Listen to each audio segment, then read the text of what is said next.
It's 11 p.m. You've been staring at that blank document for 3 hours.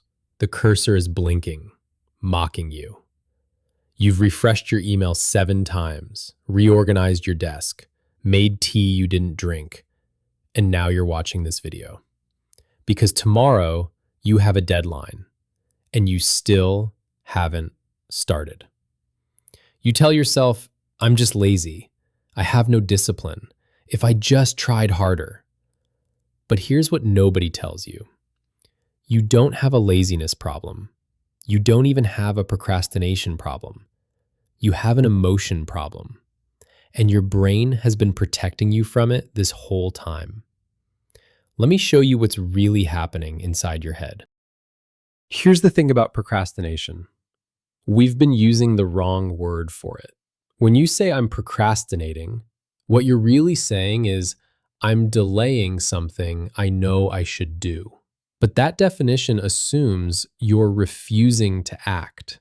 And that's not what's happening, is it? You're not sitting still. You're incredibly busy. You're answering texts, researching vacuum cleaners you don't need, suddenly becoming very interested in geopolitics.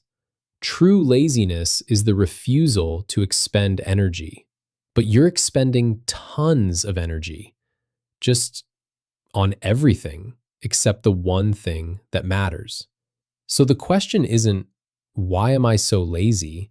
The real question is, what am I running from? Let me introduce you to a part of your brain called the amygdala. Think of it as your internal smoke detector. Its job is simple. Scan the environment, detect threats, trigger the alarm. Now, this system was designed for physical danger. A tiger in the bushes, alarm goes off. Cliff edge ahead, alarm goes off. But here's the problem. Your amygdala can't tell the difference between a physical threat and an emotional one. Researchers have done brain scans on this. When they ask chronic procrastinators to think about starting a dreaded task, the same brain region lights up as when you see a snake. Your brain is treating your essay, your email, your project like a predator. So what's the threat? It's not the work itself. It's what the work represents. The fear of being judged. What if it's not good enough? The anxiety of imperfection. What if I can't do it as well as I imagined? The grief of your unlived life. I'm 30 and still haven't finished this certification. What does that say about me? These emotions are heavy. They're uncomfortable. And your brain has learned something. When you avoid the task, the discomfort goes away, temporarily. Check Instagram, feel better. Scroll Reddit, feel better. Reorganize your bookshelf, feel better. Your brain gets a hit of relief. And that relief is so rewarding that it creates a neural pathway. You're not lazy, you're self-medicating. You're using distraction as a painkiller for emotional discomfort. And your brain has become addicted to the relief. Now, not all procrastination is the same, because not all emotional threats are the same. Let me walk you through the 3 main types, and I want you to notice which one sounds most like you. Type 1, the perfectionist procrastinator. You have incredibly high standards. The gap between what's in your head and what you can currently produce feels unbearable. So you wait. You tell yourself you need more time to research, more time to prepare, more time until you're ready. But you're not waiting for readiness. You're avoiding the grief of imperfection. Type 2, the approval-seeking procrastinator. You're terrified of judgment, not from strangers, from people who matter to you. Starting the task means you might fail, and failure means disappointing them. So your brain says, if I never finish, I can never be judged. Type 3, the identity crisis procrastinator. This one's sneaky. You're avoiding the task because completing it would force you to update your story about yourself. I'm the person who's going to write a book someday, but if you actually sit down and write chapter 1 badly, you have to confront, maybe I'm not a natural-born writer. Maybe I'm just a person learning to write. And that loss of the fantasy version of yourself, that's grief. So, which one resonated? Here's a concept that changed everything for me. It's called temporal discounting. Your brain is terrible at caring about future you. Right now, your brain sees two options. Option A, start the task. Feel intense discomfort now. Future you might benefit. Option B, avoid the task. Feel relief now.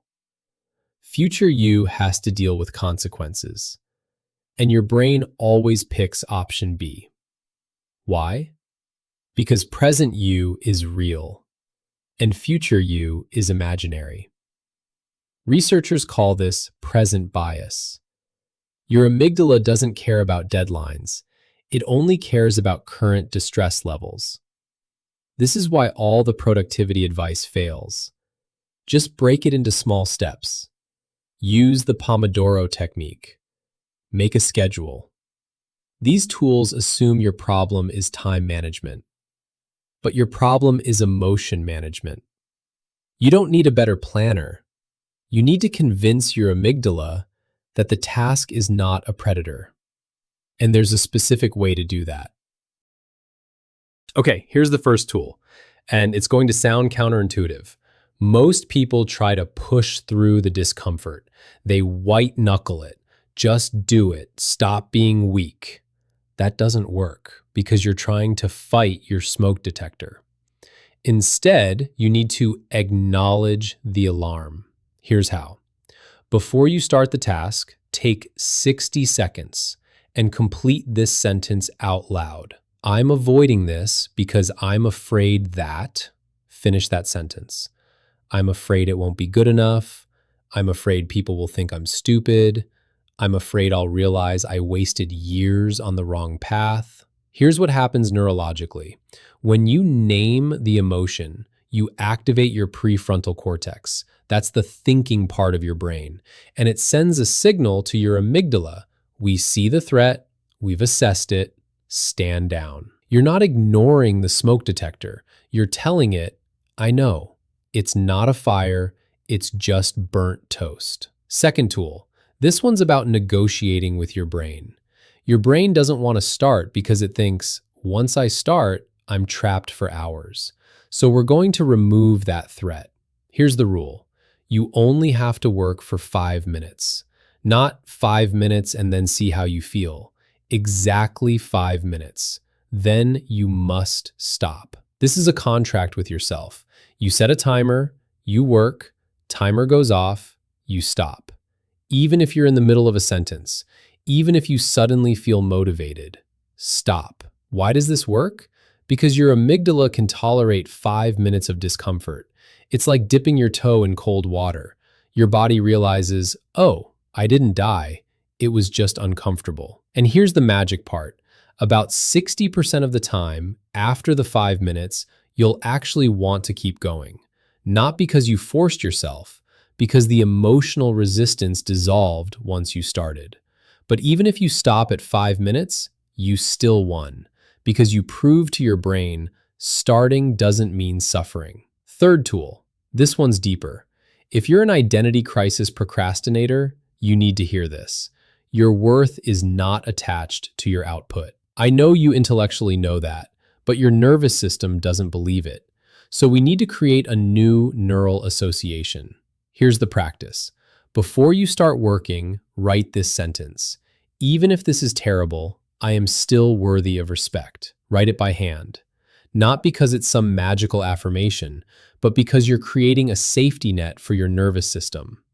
Think of it like a trapeze artist. They don't learn new tricks without a net. The net doesn't make them weak. It makes them brave enough to try. This sentence is your net. It tells your amygdala, even if we fail, we survive. And that is how you disable the threat. Now, I need to be honest with you. These tools won't work the first time. You can't just watch this video and suddenly be cured. Your brain has spent years learning that avoidance equals relief. You need to build a new pathway, and that takes repetition. Maybe 20 times, maybe 50. But every single time you use these tools, every time you name the emotion, every time you honor the 5-minute contract, you're weakening the old pattern and strengthening the new one. So let me leave you with this. Procrastination is not a character flaw. It's not evidence that you're broken.